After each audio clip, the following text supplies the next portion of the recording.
What happens when the system gets it wrong and you lose years of your life for a crime you didn't commit? Today's conversation isn't about bitterness or blame. It's about what it takes to rebuild identity, purpose, and trust after injustice. Today's guest, oh, I should introduce myself first. I'm your host, Edna White, and this is Keeping It Real on Purpose. Today's guest is Jeffrey, I might say it wrong, Deskovic, Deskovic, Des- Des- Deskovic, Deskovic. Deskovic. Okay, I got the accent wrong. Deskovic. He is an attorney, exoneree, and purpose-driven advocate whose life was radically altered and then redefined by injustice. Wrongfully convicted of a murder as a teenager, Jeffrey spent years incarcerated before being exonerated by a DNA evidence. After his release, Jeffrey chose not just freedom, but meaning. He went on to graduate from law school and has dedicated his life to the justice reform, accountability, and preventing wrongful convictions.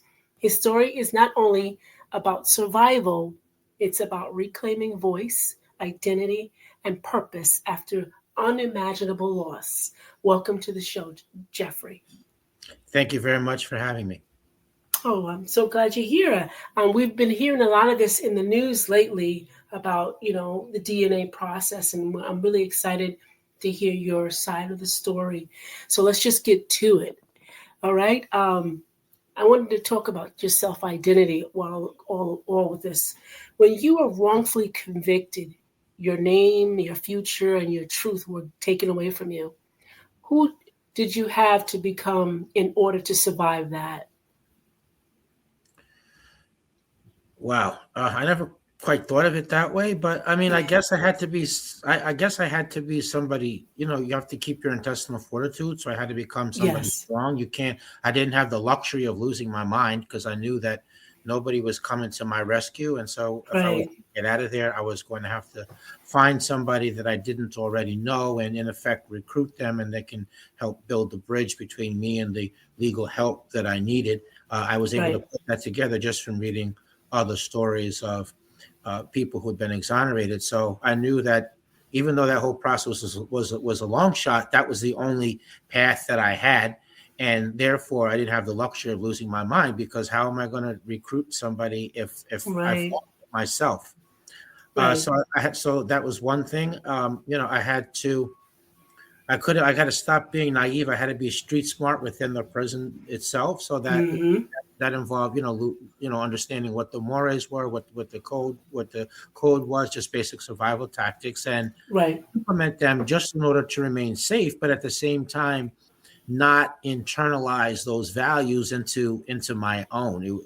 So that wasn't an easy thing to I was do. going to say, yeah, that wasn't easy, right? It was Now, because you hear a lot of negative words, and connotations, and even commands, and that had to be very difficult. yeah, it absolutely did, sure. And then, but on top of that, I mean, it wasn't just the loss of my freedom, but it was Right. also I had to keep fighting off feelings of hopelessness, helplessness, thoughts of giving up, suicidal ideation as well. Right. Yeah, that So was tough. right, but the way I tried to manage things in chunks, though. I mean, I figured, look, I'm Mhm. not going to focus in on my 15 to life sentence. I can't imagine doing that, but Right.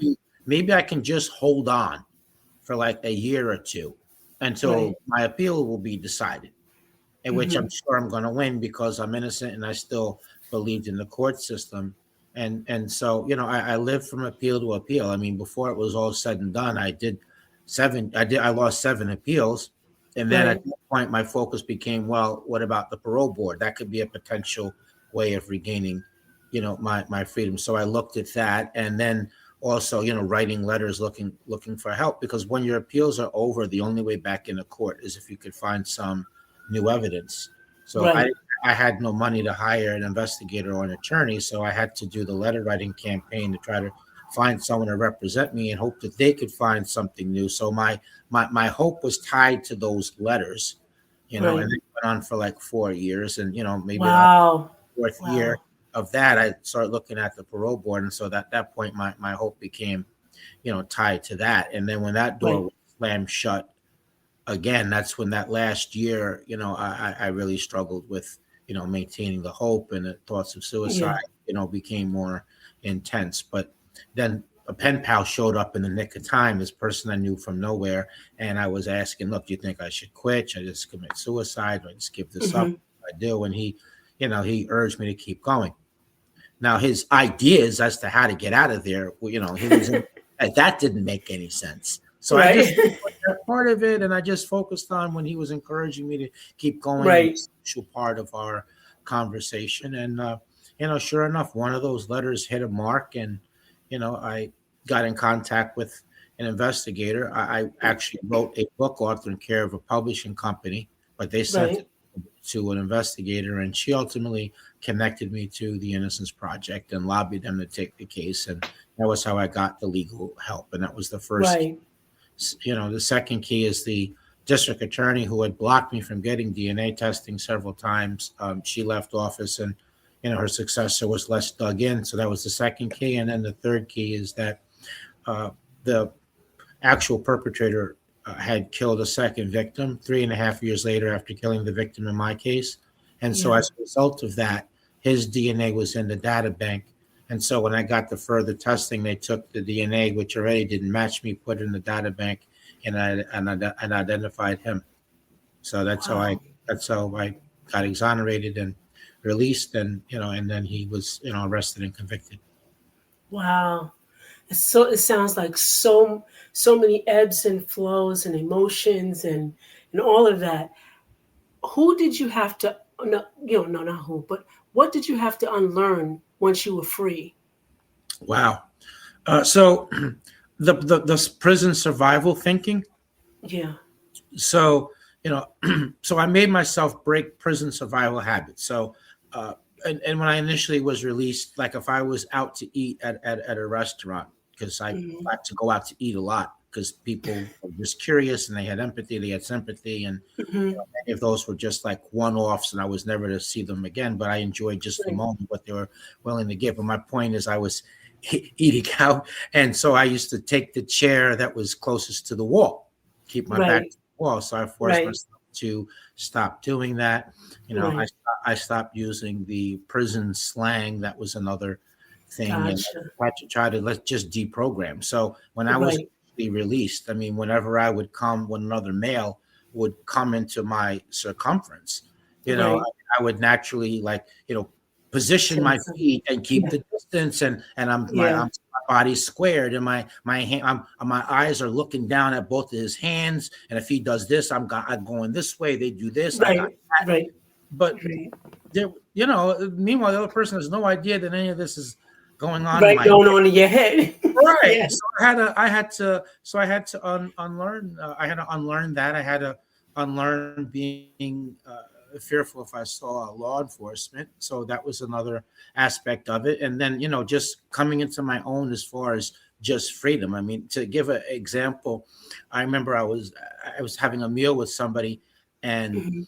I really didn't like the way the meal came out. And she told me, you just send it back. They take it off the bill, you send it back, and you order Right. something else. That they do charge. But to me, in that moment, that waiter represented an authority figure analogous to a correction officer, and you wouldn't dare, if they gave you something extra to eat, that you wouldn't dare like not eat it or say I don't like it or whatever. That could be Right. a big thing. So that's just one example of things I had to, like, part of my Wow. depression, I guess. But Yes. also, I had to learn how to live out here. I mean, initially, minor things. I mean, the act of getting junk mail or even just Right. recurring bills was something that rattled me, because there's a Right. limited amount of mail that is given in the prison system. You Yeah. know, just getting used to making decisions. I mean, many times I would say I'll have what they're having, or because there's a very Right. finite number there's limited stimuli in prison, and limited amount of decisions that you can make. So I had to get used to all the choices and Hmm. selections. I mean, sometimes it was too much noise for me when I would go food shopping. and Right. there's too many different brands. The prices are all different, Mm-hmm. and the portions and quantities were different, and Yeah. but it felt like it was critical that I made the right decisions because I Yeah. had very limited capital to work with. So Right. there were times where I look, you know what, just I push the wagon away from me. Okay, it's half done. I can't. I'll be back in Right. no time. Yeah. Yeah, because you like I love that you said that you heard the noise, and with some of my clients that I get, they do say that it's just making a decision, like you said, we want to have this, we want to have that, or going to the grocery store, is so very tasking. So yeah, that and that sounds a little bit like PTSD. It is. No, I did. That Hmm. was definitely, without a doubt. Hmm. That's another challenge. I'm glad you mentioned it. Yes. Yeah. So, I mean, it's I overcame PTSD, panic attacks, anxiety, a Yeah. feeling of processing things at a slower speed. I felt like I had been frozen in time. So I was released when Yes. I went into prison when I was 17. I came out at 32, but I felt Wow. like I was 17 because that's the age that I was Just when I stopped. was Yeah. last free. So those were all the psychological challenges. Technology was different. GPS, cell phone, internet Oh yeah. hadn't been created. Yeah. Culture was different. Cities and That's towns. another thing. The internet, all of the phones, everything. Yeah. So all Yeah. those three elements, culture, Yeah. technology, and the way that physical structures felt like I was in Hmm. like a parallel world, a world that I didn't belong in. So those were all challenges. Sigma, yeah, I've been in prison wrongfully, sure, but you were there for 16 years. So how much did Right. that rub off on you? Is it safe to be alone someplace with you? So for a long time, that was definitely a significant obstacle in terms of personal Right. relationships. But also, I had to learn just activities of daily living that I just simply hadn't learned before. So I had never before, I hadn't lived alone before because I was, 17. I hadn't lived alone. I didn't have hadn't had a driver's license. I had never went shopping. I never Hmm. had to, write a check, balance a budget. So those things all made the challenge a little bit more difficult.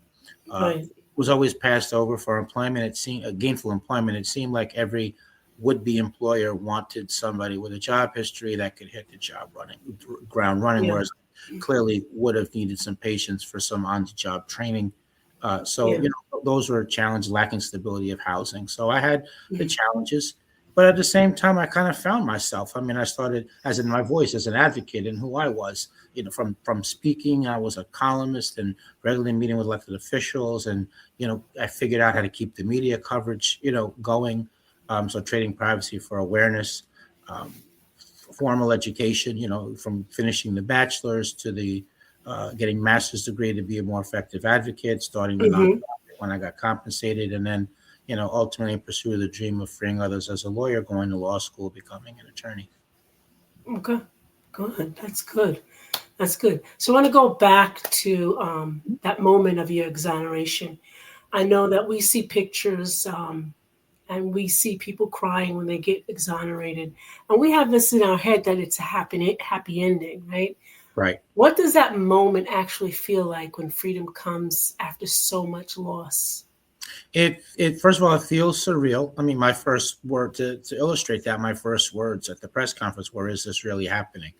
Yeah. So there's the surrealness, but then that first day, I mean, when the cameras leave and Hmm. everyone else goes back to their lives, which they inevitably all have to do, Right. that's when the psychological after effects come in. That's also like the reality of everything you lost. I mean, I lost births. Those I didn't graduate high school. I didn't go to prom. I mean, births, deaths, weddings, rights Yeah. of Those things. Yeah. Hmm. finishing education in a more traditional age. All that stuff comes in. Now it's just you and your thoughts and trying to adjust. So it definitely is not happily ever after. They do Hmm. release you with nothing. You Yeah. can seek compensation, but that's a legal Another process. process. It took Yeah. 5 years. It took 5 years for me to be able to Wow. get compensated. So it was a I think people think, well, people are released. There are no after effects, happily ever after. And by the way, they got millions of dollars like right away. First, Right. Right. it's not Yeah. the reality is not anything like that. Yeah.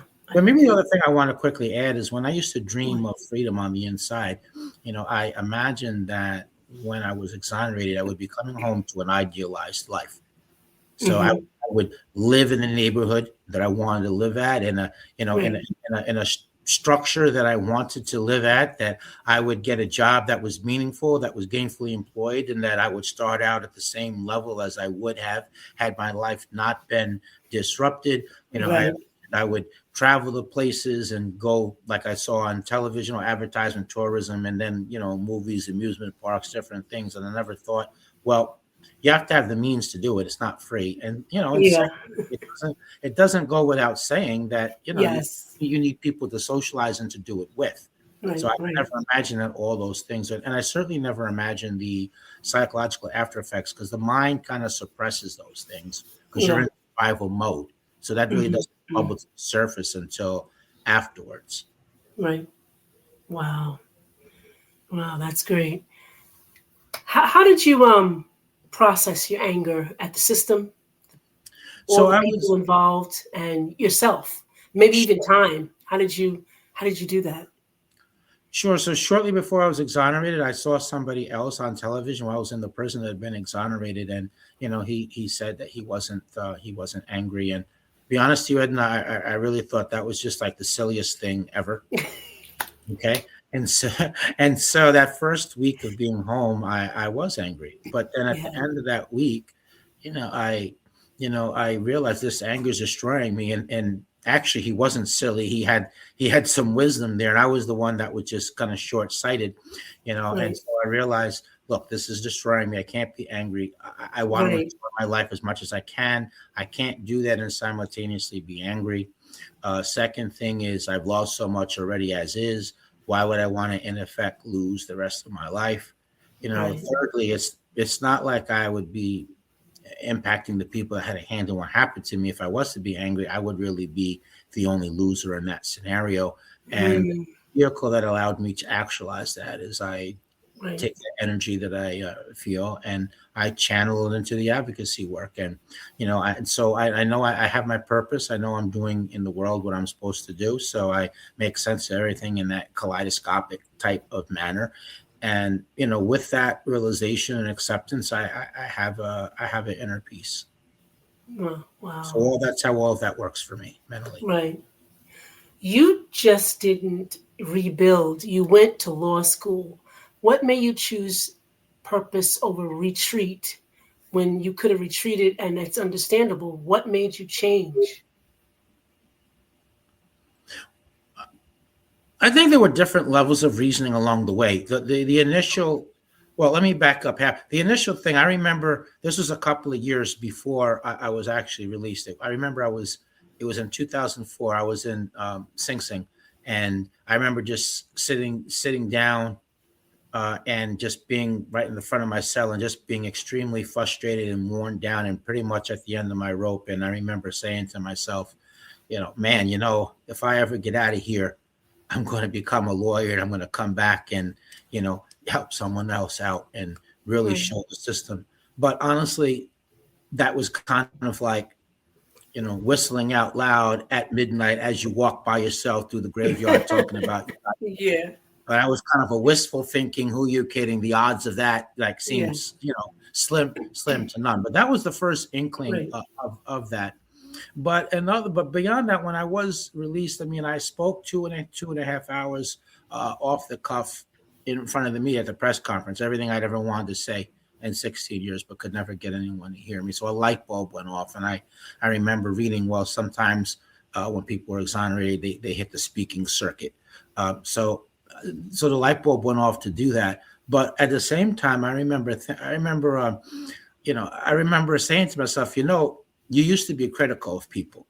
When they would come home, they'd get their initial 5 minutes of fame, and you'd never hear from them again. They didn't keep the publicity going. They didn't try to open it up for the rest of us, at least on an awareness level. But now that you're unexpectedly free, okay, go show how it's done. Right. So that was the next level of it, and hence doing all the advocacy work as an individual. Then when I did get compensated, I wanted to get involved in freeing people, because I mean, I could write, I could speak, I could meet with Hmm. kids and do the publicity. But as far as helping to directly free people, I could just nibble a little bit on the edges. I could show up to court for the visual. I could get the media to come sometimes. I could pack the court. I could let my name be used in a press release. I could write about a case in my own hand, Right.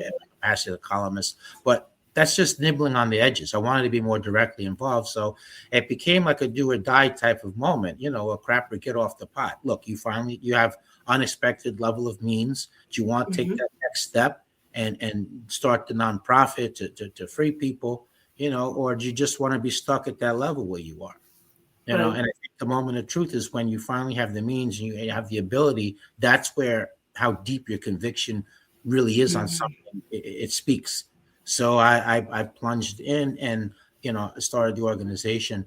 But then at some point after that, I became not satisfied with sitting in the front row of the courtroom, even though the lawyer, I might be the boss of the lawyer, I might have worked collaboratively with the lawyer, but I couldn't sit at the defense table, and I wanted to sit at the table. I wanted to represent some of the clients. I wanted to make some of the arguments, and hence going to law school, becoming an attorney in pursuit of that dream. Yeah, that's great. That's wonderful. When institutions that are meant to protect you fail you so deeply, how do you learn to trust again yourself, people, or society? I don't think I really had a hard time trusting people. I know that that's something that's been spoken about. A lot of people have. I don't think I had that problem in particular, or trusting myself. I mean, I do. The system is broken. I mean, it's I've studied it. My master's degree and thesis is written on that. So I think the system is broken. That's why I work for the policy changes in that aspect of it. The nonprofit's we've been able to help free 15 people, but equally important, we've been able to help pass 9 laws aimed at preventing these wrongful convictions from happening. So that's great. Justice doesn't always bring healing. What have you learned about the difference between accountability and personal peace? So I think accountability, pertains to holding somebody responsible for what their actions are, but also yourself. If you set goals, then you have to have a realistic plan, and then you have to hold yourself to make sure you take steps every day towards that. So that's the accountability. And the other part of it you wanted me to just address was personal peace, finding your personal peace. Yes. So I think that the accountability individually leads to my peace because I'm actualizing what my values are, and I'm having a healthy release valve for the energy and maybe the trauma as well. But I think that the goal, realizing what my purpose is, that has to do with the peace, and certainly the steps I took along the way, finishing formal education, the bachelor's, the master's, for the policy, the legal work, and even just studying the field. All of that was part of the peace because it's part of me becoming the best me that I can be. Right. For someone that's listening right now who feels wronged by a system, a relationship, or life, what would you tell them about moving forward without denying the pain?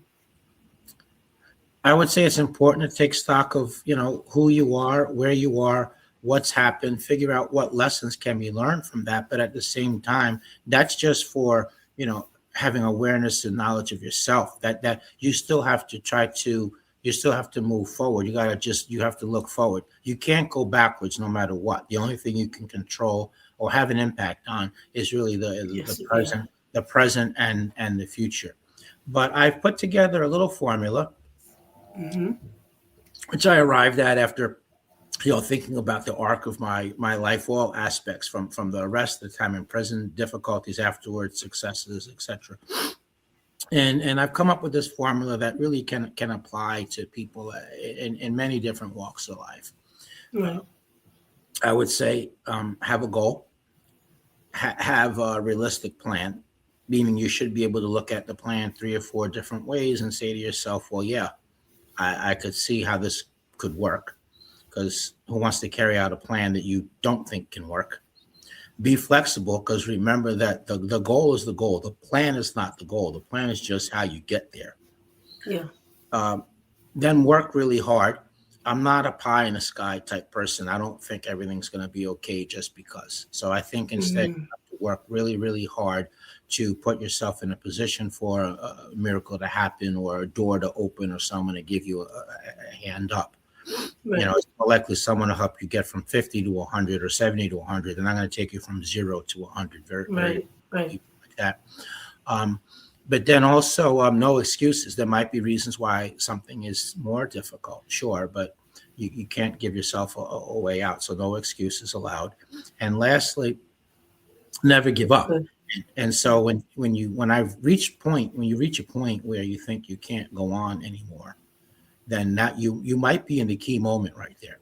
Okay. Mm-hmm. I say to myself, look, you know what? Maybe this is the key moment. Maybe I was on the verge of a breakthrough, but because I gave up, it's not going to happen. So even though I feel like I can't go on anymore, I'm going to do it anyway, just to see what happened on the other Yeah. side. And then once I cross that bridge and I get there, I'm going to reach back and help someone in the same position. So in Mm, my 20 years of freedom that I've had since being exonerated, I've seen, I've seen a few other exonerees do what I've done. okay.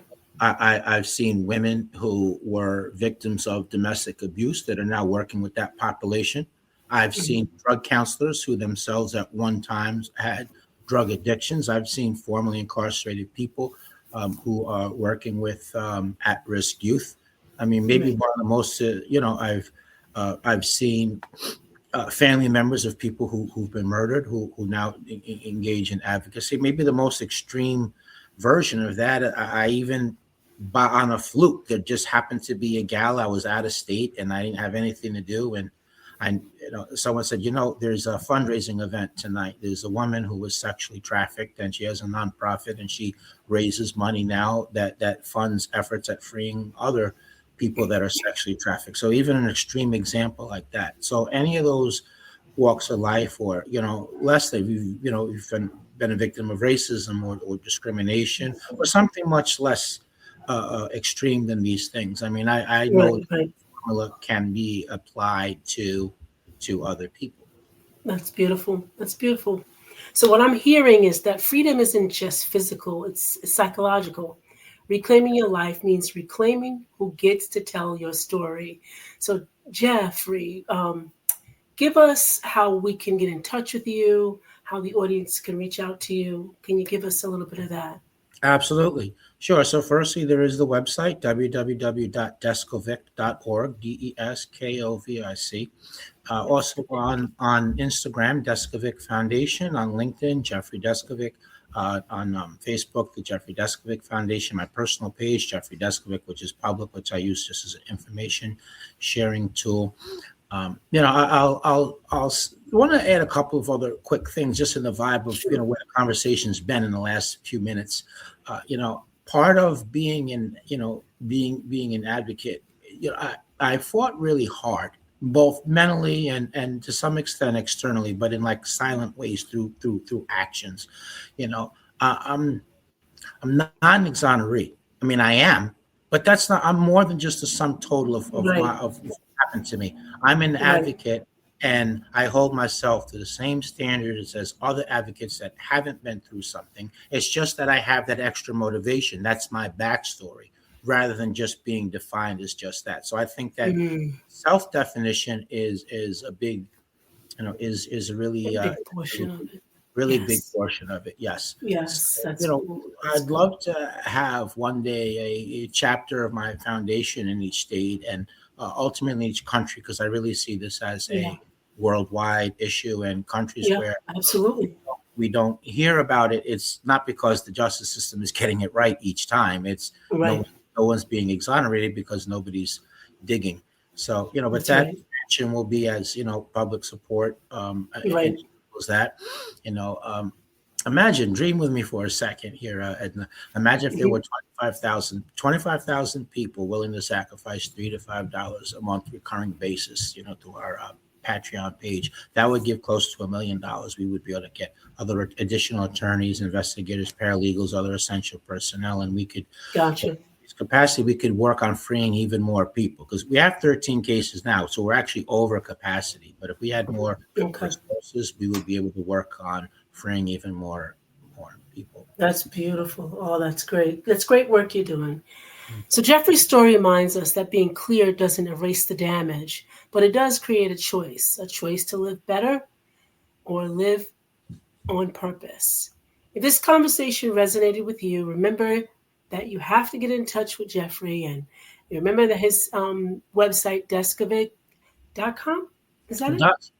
.org. And I want to add that .org. there is a web form there that people can Okay. use to send email, and I get the email, so Okay. I do answer emails. Oh, awesome. You heard that, audience. And here on Keeping It Real, we just don't talk about survival. We talk about what it takes to come to the next level. And I am your host, Edna White, and my esteemed guest, Jeffrey Deskovic. Let me say it again. Deskovic. Yeah, you did it. Great. Okay. Saying goodbye for now. Thank you so much.